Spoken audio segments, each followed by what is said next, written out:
Assalamualaikum warahmatullahi wabarakatuh. Salam hijrah diri, salam aura kedamaian. Ramadan kini sampai ke titik akhir. Dan di garisan penamat Ramadan ini, di tanggal 30 Ramadan ini, kita menyambutnya dengan penuh kemenangan, dengan penuh kegembiraan. Kerana kejayaan melalui madrasah Ramadan sepanjang sebulan yang lalu cukup memotivasikan. Bukan hanya ajakannya untuk transformasi diri fizikal, secara fizikal, di mana kita berupaya menahan lapar dan dahaga, untuk berdiet, untuk mengawal kualiti permakanan yang kita ambil sepanjang sebulan Ramadan. Tapi dia juga adalah sebagai sekolah ataupun madrasah ataupun sebagai satu latihan untuk rohani ataupun dalaman kita, di mana kita sentiasa berada dalam wifi untuk bertadabur, bertadarus dan mengingati Al-Quran. Al-Quran adalah kitab ataupun panduan, dan Al-Quran bukan hanya apa yang kita baca sebagai yang tertulis dalam kitab Al-Quran, tapi sebagai petunjuk jalan. Andai kita menuntut ilmu di bulan Ramadan dan ilmu itu membawa kebaikan, dia dikaitkan dengan Al-Quran, itu juga sebagai petunjuk dalam bulan Ramadan. Nuzul Al-Quran, saat turunnya Al-Quran, Allah Subhanahu Wa Taala memberikan wahyu yang pertama kepada Rasulullah sebagai bacalah dengan nama Tuhan. Jadi Allah menyuruhkan kita kembali membaca, dan Ramadan adalah bulan untuk ulang kaji, membaca, melihat, meneliti diri dalam pelbagai aspek. Lalu Ramadan adalah bulan yang memotivasikan. Dan apabila tiba di hari yang terakhir ini, di malam ini, Allah Subhanahu Wa Taala menjanjikan 1001 rahmat. Mengikut satu pendapat saya bacakan di sini, pada malam Hari Raya Aidilfitri, malam itu dinamakan di sisi penduduk langit sebagai Lailatul Jaizah.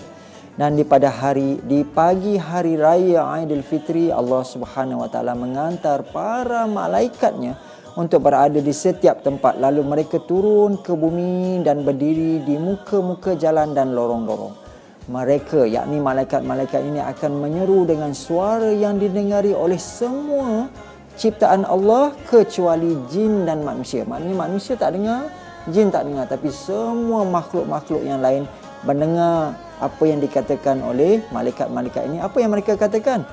Allah Subhanahu Wa Taala, mereka berkata, wahai umat Muhammad, keluarlah kepada Tuhan yang Maha Pemurah, yang mengurniakan dengan banyaknya dan memaafkan dosa-dosa besar. Subhanallah, Allah Subhanahu Wa Taala hingga ke hari akhir, hingga saat Aidul Fitri, sebelum solat raya, menanti ucapan-ucapan hambanya yang mahu memohon kemaafan. Lalu malam Aidul Fitri ini, kemungkinan besar kita semua telah berada di lokasi, di kampung masing-masing, di mana fitrah kita bermula, di mana cita kita berada, di mana yang sesuatu yang berkait rapat sama ada dengan diri atau pasangan kita. Lalu di mana pun kita berada, di kampung halaman, kita mencari asal diri kita. Ibu kita, ayah kita adalah asal kita.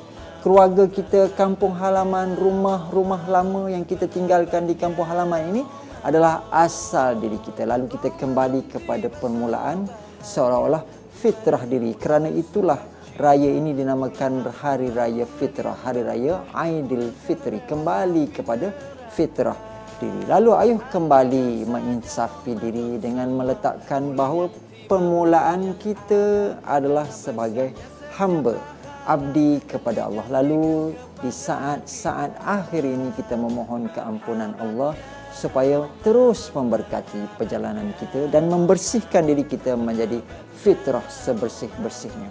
Dan Aidilfitri adalah waktu untuk saling memaafi antara saudara dan sesama insan. Ayuh mohon kemaafan daripada kedua ibu bapa kita. Selepas Allah, ini masanya yang untuk kita mohon secara khusus, secara bersungguh terhadap kedua ibu bapa kita, mertua kita, saudara mara kita dan sungguh.